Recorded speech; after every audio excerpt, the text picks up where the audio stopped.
겐 사람 헤벨의 아내 야헬은 다른 여인들보다 복을 더 받을 것이니 장막에 있는 여인들보다 더욱 복을 받을 것이로다.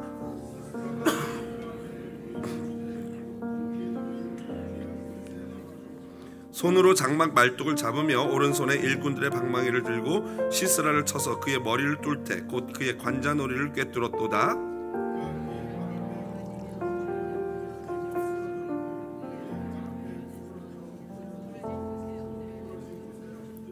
죽었도다. 시스라의 어머니가 창문을 통하여 바라보며 창살을 통하여 부르짖기를 그의 병거가 어찌하여 더디 오는가, 그의 병거들의 걸음이 어찌하여 늦어지는가 하매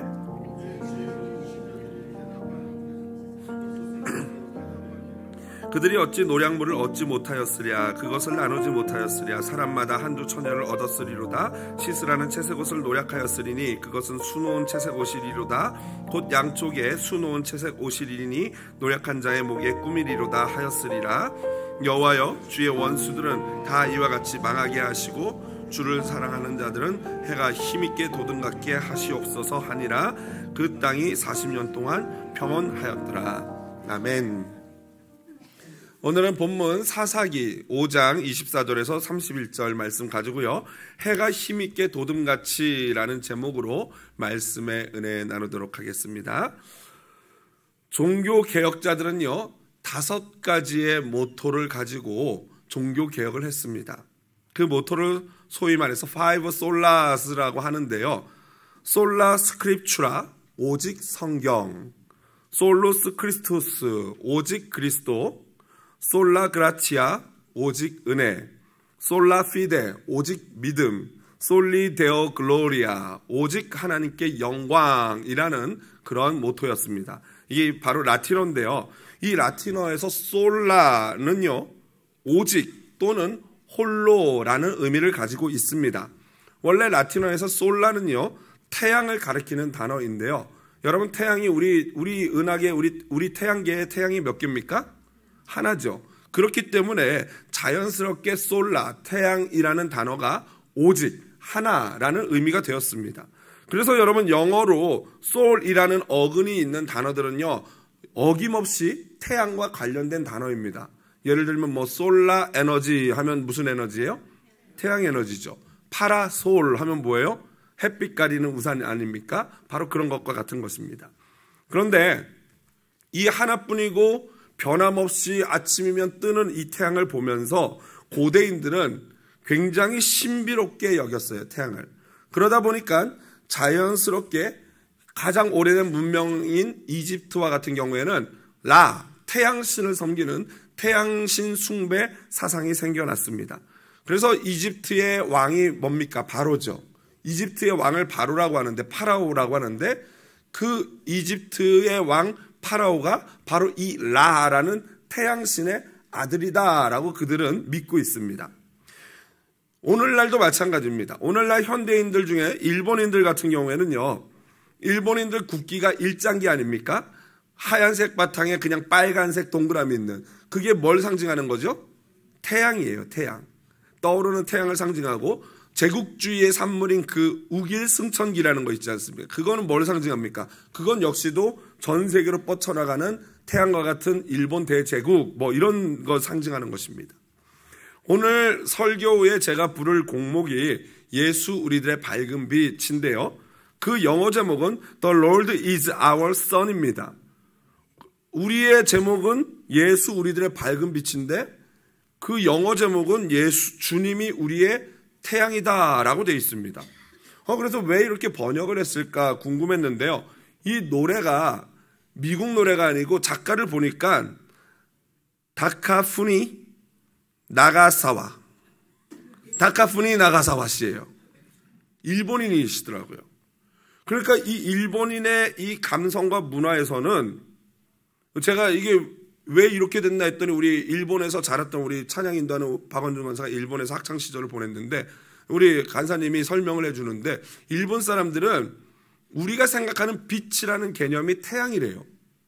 우리는 성경에서 빛하면 예수님이잖아요. 그런데 그 빛은 모든 걸 비추고 강력한 어떤 이런 건데 일본 사람들한테는 태양이 바로 그러한 의미를 갖고 있다는 거예요. 그래서 일본인이 지은 나가사와 씨가 이렇게 노래 제목을 예수 우리들의 태양이라고 지은 거고, 그거를 번역하는 과정에서 우리 한국에서는 그게 좀 약간 어색하니까 예수 우리들의 밝은 빛이라고 이렇게 번역을 했던 것입니다. 좀 더 성경에 가깝게 번역을 한 거죠. 일요일도 마찬가지입니다. 여러분, 일이 무슨 일자입니까? 한자로? 그렇죠. 썬데이죠. 태양, 날일, 태양을 상징하는 그 일 아니겠습니까? 이 일요일이 그러면 언제부터 우리에게 휴일이 되었을까요? 신기하죠. 전 세계가 일요일 날을 휴일로 정하지 않았습니까?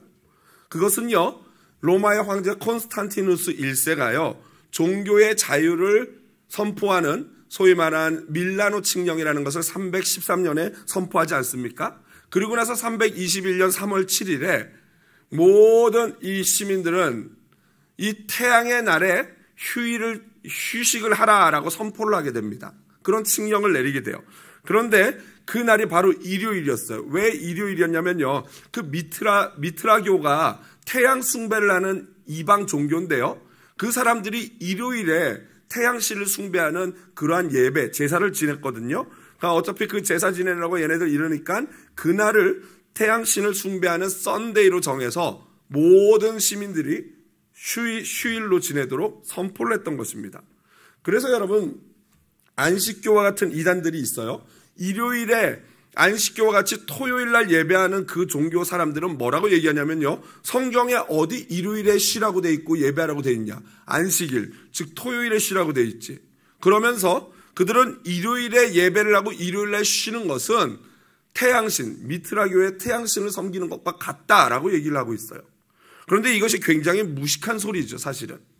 왜 그러냐면요, 이교도들은 물론 일요일에 태양신을 숭배하기 위해서 쉬고 그들은 태양신을 예배했지만, 이미 우리 기독교인들은 그 300년 전에, 그러니까 콘스탄티누스가 일요일을 휴일로 정하기도 300년 전에 일요일 날 뭘 했어요? 우리 그리스도인들은 예배를 했어요. 누굴 기념하여서? 왜 일요일 날 예배를 했어요? 부활하신 주님이 일요일 날 부활을 하셨기 때문에 그 부활하신 주님을 기념하기 위해 이미 300년 전에 일요일 날 기독교인들은 예배를 했던 것입니다. 그러니까 안식교와 같은 사람들이 주장하는 그런 건 굉장히 무식한 거죠. 그런 것들에 현혹될 필요가 없습니다. 그러므로 우리는 일반적으로 썬데이를 일요일이라고 불러도 되겠지만, 기왕이면은 썬데이를 뭐라고 부르는 게 더 신앙 고백적인 명칭이겠습니까? 그렇죠. 주일, 주님의 날이라 그래서 우리가 일요일을 보통 기독교인들은 주일이라고 부릅니다. 그렇다고 해서 일요일로 부르는 게 문제가 되느냐? 전혀 그렇지 않습니다. 일요일로 불러도 됩니다. 일요일로 부른다는 것이 곧 내가 태양신을 숭배합니다가 절대 아니니까요. 그건 논리의 비약이죠. 일요일을 부를 때는 우리는 이렇게 생각하면서 부르시면 됩니다. 일요일은 일주일의 시작이죠. 첫 번째 날이죠. 첫 번째 날 하나님이 뭘 창조하셨습니까? 빛이 있으라 하심에 빛을 창조하셨어요. 그리고 이 태양계에서는 빛을 주관하는 게 뭐예요? 태양이죠. 그렇기 때문에 첫째 날 빛을 만드신 하나님을 생각하면서 일요일, 태양의 날이라고 부르는 것도 문제가 없겠습니다. 여하튼 오늘 본문은요, 바로 이 태양과 관련된 마지막 드보라의 축복이 나오기 때문에 제가 이 부분을 말씀을 드리고 있습니다. 오늘 본문은 드보라와 바락의 노래 마지막 부분입니다. 그녀는요, 야엘의 용기 있는 행동을 칭찬하며 시스라 어머니의 입장을 상상하면서 노래를 했습니다. 이스라엘 백성의 많은 어머니들의 가슴에 못을 박았던 시스라는요, 이제 입장이 바뀌어서 자신의 어머니의 가슴에도 못이 박히는 일을 당하게 됩니다. 특별히 드보라는 오늘 본문 마지막 31절에서 이스라엘을 위해서 복을 비는 내용이 나오는데요, 굉장히 인상적입니다. 31절 그 복 비는 내용만 같이 한번 읽어보도록 하겠습니다. 같이 여러분 성경 보면서 읽겠습니다. 여호와여, 주의 원수들은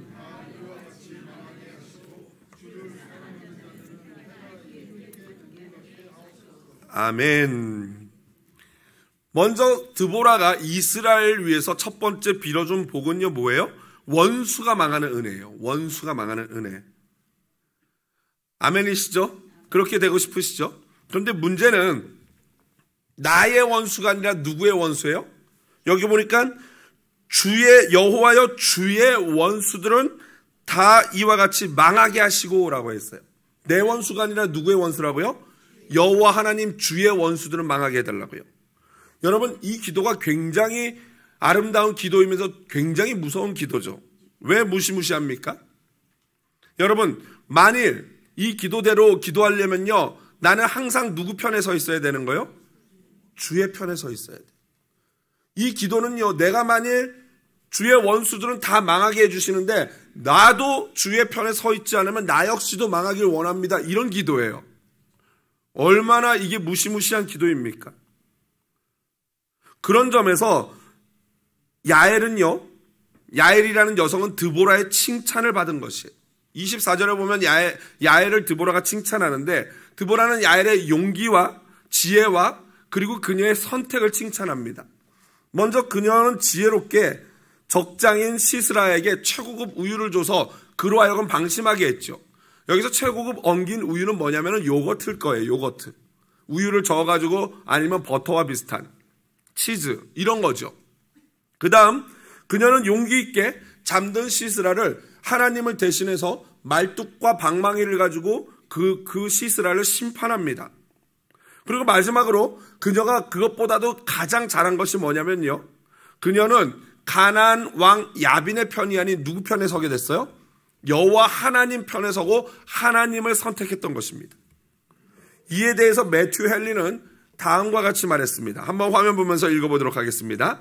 그녀는 가나안, 아멘.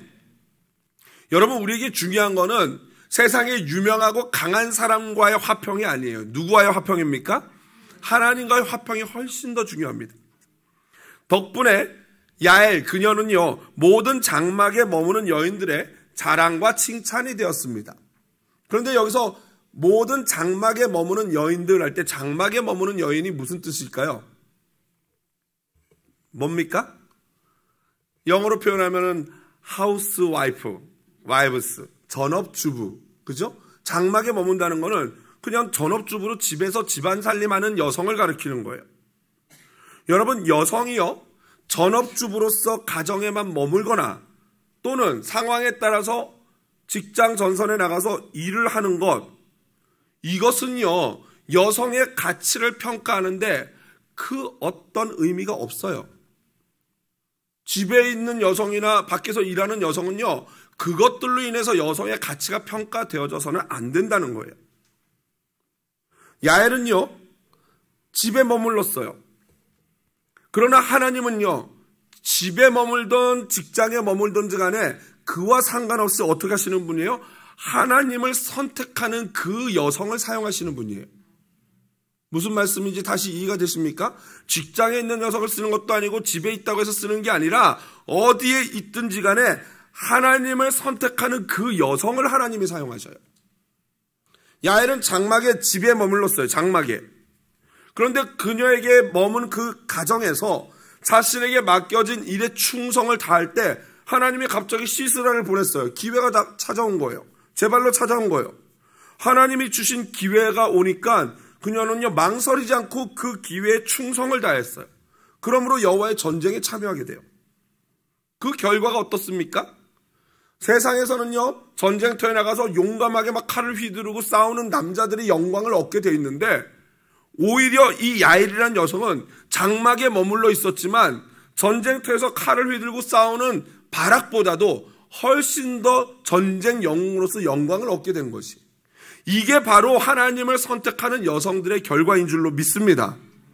여러분, 집이냐 밖이냐 직장이냐 이게 중요한 게 아니에요. 내가 누구를 선택하느냐, 여호와냐 아니면 세상 왕인 가나안이냐, 이게 더 중요한 것입니다.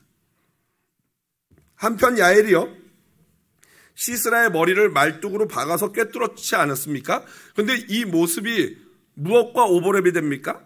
창세기 3장 15절에 나오는 하나님의 예언, 너의 후손이 뱀의 후손의 머리를 짓밟을 것이다 라는 이 예언과 완전히 맞게 오버랩이 되는 것입니다. 우가릿 가나안 문헌에는요, 아트타르트라는 전쟁 여신이 나오는데요, 성경에 나오는 이름은 아스다롯이에요. 성경에는 아스다롯이라고 나오는 이름 기억하시는 분 계시죠? 그 여인은요, 대적들의 머리를 박살내는 여전사로 등장하는 여신이에요. 가나안의 여신이죠. 그런 아이러니하게도 가나안 사람들이 섬기던 그 여신의 모습으로 야엘이 가나안의 가장 자랑인 장군 시스라를 죽인 거예요. 그러니까 가나안 사람들에게는 적어도 야엘은 아스다롯 같은 무시무시한 여성 신이, 전쟁의 신이 된 거죠. 어쨌든 여호와의 원수인 가나안 왕들과 시스라는 이제 야엘의 원수가 되어버렸습니다. 야엘이 여호와의 편에 섰으니까요. 그럼 여기서 한 가지 여러분에게 질문하고 싶습니다. 그렇다면은 현대를 살아가는 저와 여러분의 원수는 누구입니까? 저와 여러분의 원수는 누구예요? 지금 가나안 왕 야빈도 죽었고 시스라도 죽었어요. 그럼 이제 실제 우리의 원수는 누굴까요? 직장에서 집요하게 나를 괴롭히고 교묘하게 나를 괴롭히는 그 직장 상사나 동료입니까? 아니면 나에게 함부로 대하는 손님이나 내 커스터머입니까? 아니면 집에서 사랑한다는 말은 가뭄에 콩나듯 하면서 엄청 손 많이 가는 그 남편, 그 놈입니까? 아니면 그 아내입니까? 아니면 말은 찌질이도 안 듣는데 공부도 못해요. 그런데 양육비는 또 엄청 들어가는 자녀들입니까? 사달라는 건 많고 먹는 건 왜 이렇게 잘 먹는지요? 그죠? 지금 열관 이 존재, 이 사람들이 여러분의 대적입니까? 원수입니까? 아니죠. 아닙니다. 자, 따라합시다. 그들은 내 원수가 아니다. 목소리가 마음에 안 듭니다. 옆에 분을 보면서 그들은 내 원수가 아니다. 옆에 분, 예, 맞아요. 할 수 있는 분은 옆에 분의 뺨을 이렇게 만져주면서 내 사랑의 대상이다. 아멘. 자, 그렇다면 이제 저와 여러분의 원수는 누굽니까? 내가 원수라고 착각했던 그 사람들이 내 원수가 아니고 사랑의 대상이라는데, 그럼 내 원수는 도대체 누구죠? 우리의 원수는요, 바로 그 사람이 아니에요. 바로 그 사람, 지금 생각나는 그 사람이 아니에요. 내 원수는요, 바로 그 환경이 내 원수가 아니에요. 내 원수는요, 그 사람과 그 환경 뒤에 있는 사탄인 줄로 믿습니다. 하나님을 대적하는 그 존재. 우리의 원수는 그 사람과 그 환경을 통해서 여러분의 가정과 우리의 공동체를 넘어뜨리려고 하는 그 뒤에 보이지 않는 사탄이에요. 여러분, 이것을 볼 수 있는 눈이 열려야 돼요. 영적 뭐 이러는데 그걸 보지 못하는 사람은요, 영적으로 소경인 거예요. 영적으로 여러분, 우리 깨어 있어야 합니다. 우리의 가정은요, 이 성경에는 아름다운 포도원으로 표현되어져요. 우리의 공동체도 마찬가지고요. 그런데 그 포도원에는요, 그 포도원을 허무는 작은 여우가 있어요. 잡아야 합니다, 이 여우를. 여러분, 이 성경에서 솔로몬 왕이요, 술람미 여인과 사랑을 나누는데 그 두 사람을 이간질하고 그 두 사람의 사랑을 깨뜨리려는 많은 대적들이 있었어요. 그래서 솔로몬 왕이 이렇게 노래합니다. 여러분, 화면 보면서 한번 읽어보겠습니다. 우리를 위하여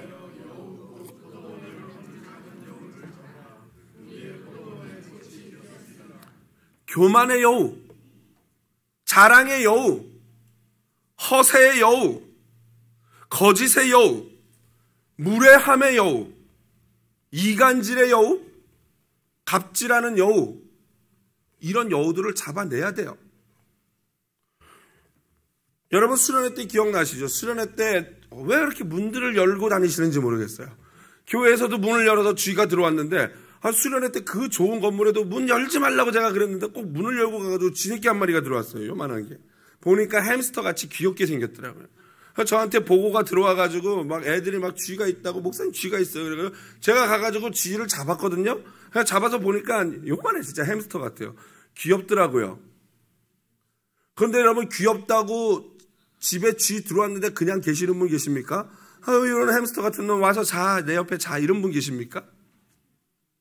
그런데요, 그 수련회 때 우리를 공격하고 들어왔던 그 비유적인 거예요. 우리를 넘어뜨리려고 하고 영적으로 방해하는 그 쥐새끼가 교회도 오니까 또 들어왔어요. 제가 아까 말씀드렸죠. 어느 방에 들어와 있다고 말씀드리지는 않겠어요. 그럼 그 방 안 갈 것 같아요. 그 어느 방을 딱 공격하냐면요, 가장 우리 교회에서 중요하고 가장 아름다운 그 방을 공격해요. 그 부서를 공격하더라고요. 여러분, 이게 안 보이십니까? 걱정 마세요. 그 방에 쥐똥 이런 거 제가 다 치워놨으니까 염려하지 않으셔도 돼요. 여러분, 이 쥐는요, 다른 걸 공격하지 않고 저와 여러분의 마음과 생각을 공격합니다. 또 나를 공격하는 게 아니라 오히려 또 나를 통해서 다른 사람을 공격해서 다른 사람의 마음을 상하게 해요. 여러분, 더 이상 방치하지 마시기를 바랍니다.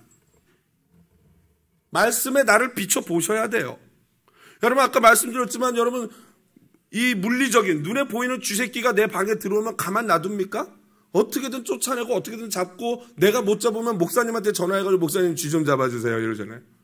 그게 안 되면은 그런 거 컨트롤하고 잡아주는 그런 회사를 불러가지고라도 잡지 않습니까? 그런데 영적인 쥐나 영적인 여우는 왜 그냥 방치하십니까? 이게 더 중요한데요. 여러분, 예수님의 이름으로 물리쳐야 할 줄로 믿습니다. 여러분, 안 되면 작정하고 기도라도 나오세요. 이게 진짜 이게 문제가 있다, 내가 문제가 있다 생각되면요, 작정하고 기도 나와야 돼요.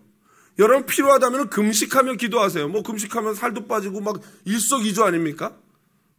외모도 이뻐지고 영적으로도 이뻐지면요, 시집 잘 가게 됩니다. 여러분 스스로에게 한번 질문해 보십시오. 여러분 스스로에게. 누가 말해주는 게 아니라 여러분이 여러분 스스로에게 한번 물어보십시오. 나는 가정과 공동체에 야엘과 같이 하나님 편에 서서 즐거이 여호와의 전쟁에 참여하는 여호와의 편인가? 아니면 나는 시스라처럼 여호와의 대적이 되어서 나도 모르게 사탄의 도구가 되어서 가정과 공동체를 어렵게 하는 그 새앙쥐 같은 작은 여우와 같은 그 역할을 하는, 속고 있는 그런 존재인가? 여러분, 제가 이렇게 설교하면은 그러면 우리 교회, 우리 가정에 있는 여우는 누구지? 쥐는 누구야? 누군 누구의 바로 자기지. 여기서는 어떤 사람을 말하는 게 아니잖아요. 내 누구든지 간에 내 마음을 공격하고 내 영혼을 공격하고 자꾸 엉뚱한 생각하게 하고 그렇게 넘어지게 하려고 다른 사람에게 오히려 상처 주게 하는 내 안에 상처가 같은 그거 말입니다. 내가 내 안에 있는 여우를 쫓아내고 내가 내 안에 있는 새앙쥐를 쫓아내야 하는 것입니다. 그 어떤 사람이나 그 환경이 아니라니까요. 드보라는요, 이제 이스라엘 위해서 두 번째 복을 빌어줍니다. 그건 뭐냐면요, 해가 힘있게 돋음 같은 은혜. 다 같이 뭐라고요? 해가 힘있게 돋음 같은 은혜. 여러분, 우리는 비유적으로 이게 비유적으로 표현한 거 아닙니까? 해가 뜨는 것처럼 그런 은혜가 이스라엘에 있길 원한다, 이거 아니겠습니까? 이 비유적인 표현이 어떤 복인지를 알려면요, 우리가 태양이 도대체 뭔지를 좀 알아야 되겠죠. 먼저 보니까 이렇게 돼 있어요. 힘있게, 해가 힘있게. 힘이 있다는 건 파워 아닙니까? 에너지 아닙니까? 태양은 파워죠. 힘이죠. 여러분, 태양은 에너지 그 자체예요. 그 밝기와 그 에너지는요, 제가 어제 여러분들에게 좀 조사를 해가지고 태양의 밝기가 어느 정도로 밝고 뭐 열은 얼마고 이걸 하려고 조사를 하다가요, 감이 안 와요. 이 숫자가 얼마나 큰지요, 여러분, 감이 안 와요. 온도가 뭐 몇만 도도 하면 여러분 감이 와요? 우리는 뭐 80도만 넘어가면 뭐 그냥 까무라치는데 몇만 도라는 게 무슨 의미가 있냐고요. 밝기가 뭐 몇 초 뭐 이건데 도저히 감이 안 와요. 그래서 태양의 특성을 알기 위해서는 우리가 역시 비유적으로 생각해 봐야 돼요. 태양의 그 밝은 빛 앞에는요, 아무것도 감출 수가 없어요. 태양의 그 강력한 열 앞에는요, 모든 것이 다 타버려요. 그러니까 여러분, 태양의 빛과 열 앞에는요, 우리의 죄가 드러나고 우리 안에 있는 모든 불순물들이 다 타버리는 거예요. 그러니까 해가 힘있게 이스라엘에게 그런 은혜가 있다는 것은요, 드보라가 지금 이스라엘의 죄악이 무너지기를 원하는 거예요. 다 타버리기를 원하는 거예요. 이스라엘의 죄악이 드러나고 다 타버리는 은혜가 이스라엘 공동체에 있을지어다, 이 기도를 하는 거예요. 여러분, 이 은혜, 모든 죄를 깨닫고 하나님 앞에 자백하는 은혜가 이 자리에 있는 모든 성도들에게 있기를 주님의 이름으로 축복드립니다. 여러분, 우주 과학자들에 의하면요, 태양의 나이가 몇 살일까요? 우주 과학자들에 의하면요, 태양은요, 지금 45억 년째 타고 있대요. 앞으로도 훨씬 더 많이 탈 거예요. 45억 년, 이런 표정일 줄 알았어요. 감이 안 오잖아요. 45억 년이 뭐지? 감이 안 와요. 저도 모르겠어요. 그런데 여러분 생각해 보십시오. 이 태양의 이 중심핵에는요, 똑딱하는 1초 동안 4억에서 6억 톤의 수소가 탄대요. 그렇죠? 감이 안 오잖아요. 6억 톤, 4억 톤이 1초 만에 탄대요. 여러분, 이 에너지를 이 우주에서 누군가 이 태양의 에너지를 손에 넣으면요, 그 사람은요, 우주에서 타노스가 되는 거예요. 가장 강력한 존재가 되는 거예요. 여러분, 영화 아이언맨 보면요, 아이언맨 가슴에 뭐가 있어요? 동그란 요거 있죠. 우리 이 예배팀이 대단해요. 이렇게 딱. 이게 아이언맨인데 보면은 초기에는 동그라미였다가 중기에는 세모였다가 지금 뭐 이제 다이아몬드까지 나오는데 저게 뭐냐면요, 원자로예요. 원자로. 핸디한 원자로. 이거를 여기다 딱 심고서 저 수트에서 나오는 모든 에너지를 여기서 공급하는 거거든요. 그래서 저걸로 날아가고 막 저걸로 뭐 쏘고 이래요. 저 조만한 핵 원자로만 있다면은. 저 원자로를 조금 키우니까요, 핵 항공모함이 나오죠. 핵 항공모함은요, 원자로 이렇게 몇 개만 있으면요, 50년, 60년, 100년도요, 이 가스 한 번 안 넣고 전 세계를 계속 돌아다닐 수 있어요. 그게 원자로 핵의 힘이에요. 그런데 요만한 핵이, 그런데 여러분, 핵이 태양만한 게 있다면 여러분, 그 에너지 힘은요, 말할 수가 없는 것이죠. 지금 드보라가 이스라엘을 위해서 구하는 게 어떤 대적을 만나도 물리칠 수 있는 그 능력과 힘을 구하고 있는 거예요. 여러분, 이런 능력, 힘, 우리 그리스도인에게 필요하지 않습니까? 아멘이시죠? 그러면 이러한 능력, 이걸 갖기 위해서는요, 우리 안에 아이언맨처럼 요만한 태양을 심어야겠죠. 그 태양이 누구라고요? 예수 그리스도인 줄로 믿습니다. 그래서 오늘 그 찬양이 딱 맞는 거예요. 예수님, 우리의 태양이신 예수님. 태양과 같은 예수님을 아이언맨처럼 여기다 꽂아야 되는 거예요. 그럴 때 우리가 그 대적들을 물리칠 수 있는, 내 안에 있는 여우를 밀어내고 내 안에 있는 쥐새끼들을 잡아낼 수 있는 힘이 생기는 거예요. 다음 태양의 비유적인 마지막 축복은요, 태양이 힘있게 도듬같이, 도듬, 떠오르는 것. 이건 바로 태양의 영원성. 매일 수백 년을, 수천 년을 변함없이 45억 년을 한 번도 쉬지 않고 변함없이 계속 떠오르는 이것. 이게 태양의 축복이에요. 여러분, 항성, 그러니까 스타와 행성, 플래닛에 대해서 구분하실 줄 알죠?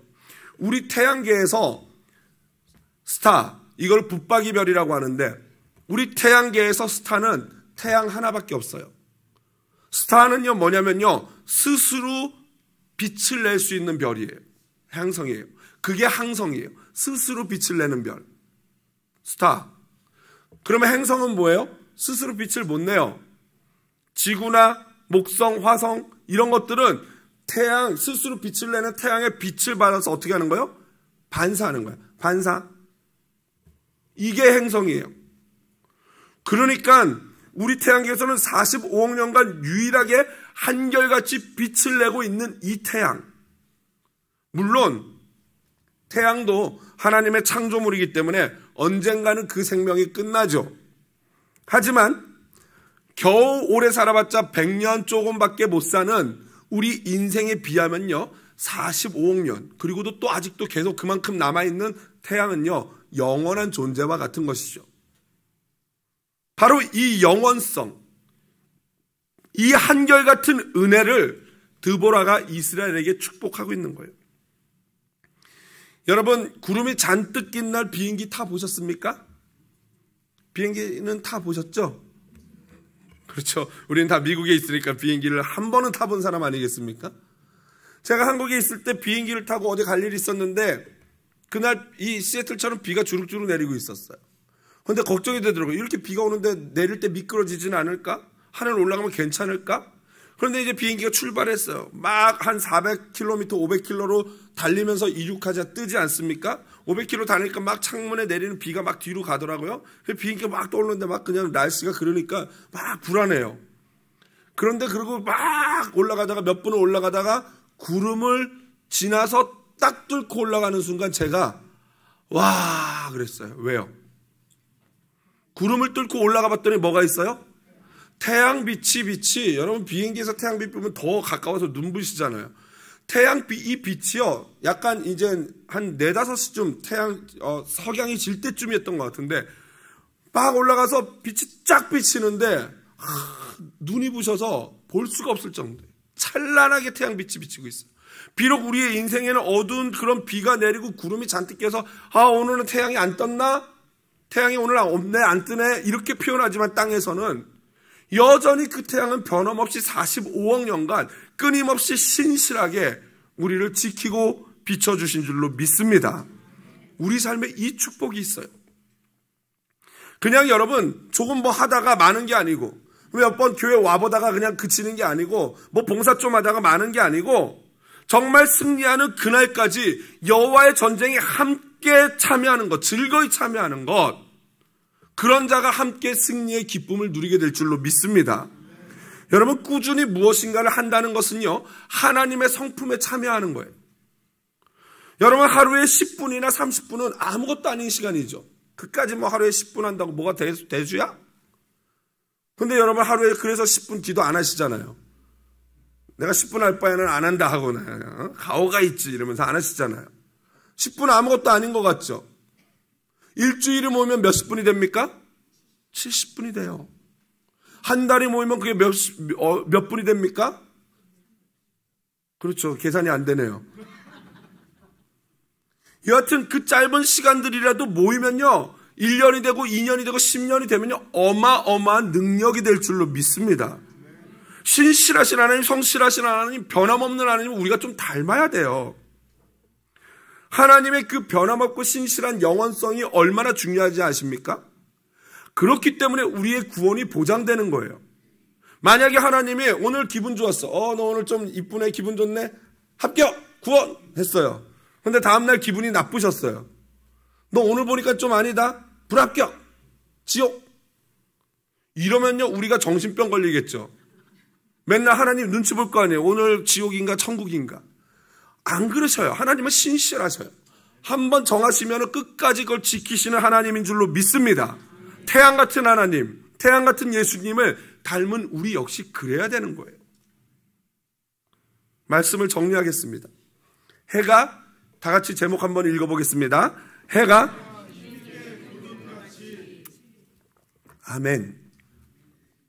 해가 힘있게 도둠 같은 은혜, 이 은혜가 이 자리에 계신 모든 성도님들께 함께하기를 주님의 이름으로 축복드립니다. 이 얼마나 아름다운 축복입니까? 그런데요, 이 축복보다 더 중요한 게 있어요. 그건 바로 이 축복을 받을 수 있는 조건이에요.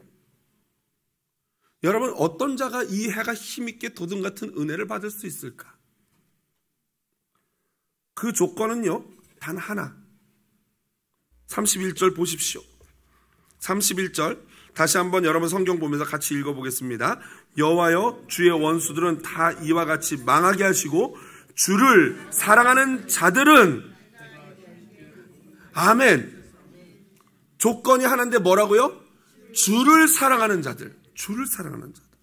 주를 대적하는 인생은, 여호와를 대적하는 인생은 망할 수밖에 없지만 주를 사랑하는 자는 누구나 해가 힘있게 도둠 같은 은혜를 누리게 될 줄로 믿습니다. 여러분, 그렇다면요, 중요한 건 이거 아닙니까? 진심으로 여러분 주님을 사랑하고 계십니까? 정말 하나님 예수님을 사랑하고 계십니까?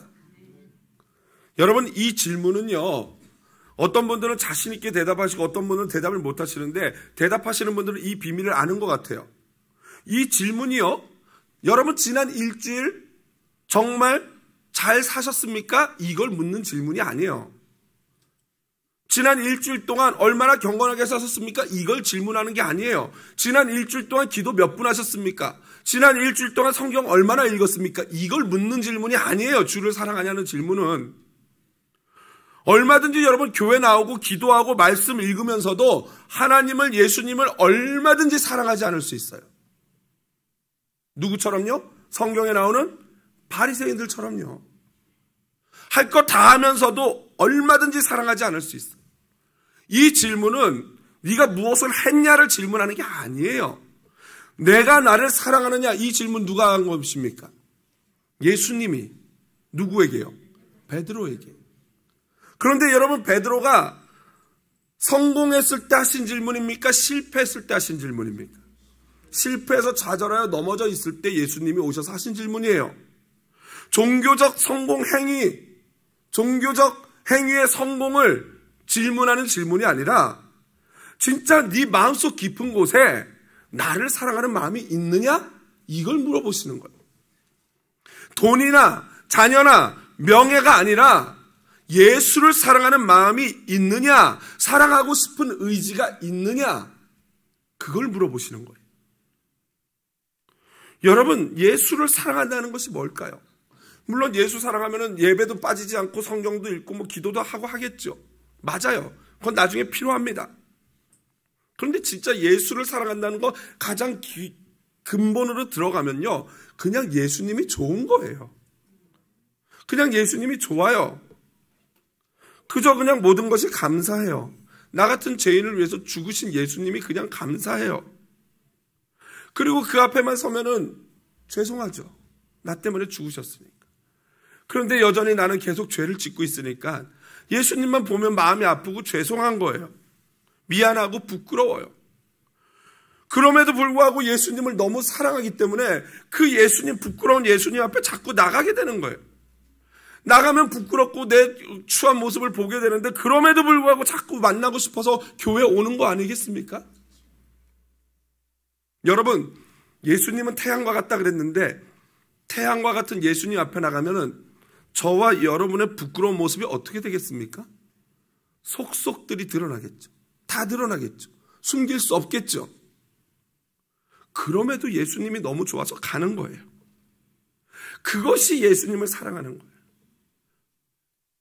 너무 힘든데 예수님 앞에 나오면 내 못된 모습 보니까 너무 힘든데, 그런데 그걸 넘어서는 예수님을 사랑하는 마음이 있어요.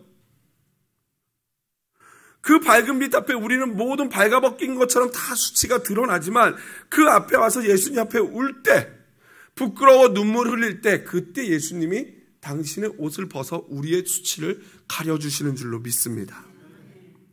그러니까 그분 앞에 나의 모든 수치가 드러나는 게 먼저예요.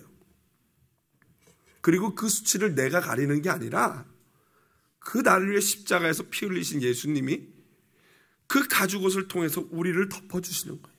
이게 바로 우리의 태양 되시는 예수를 사랑하는 자가 누리게 될 은혜인 줄로 믿습니다. 우리 모두 이 은혜를 누리는 하나님의 자녀가 되기를, 이 축복을 누리시기를 주님의 이름으로 축복드립니다. 우리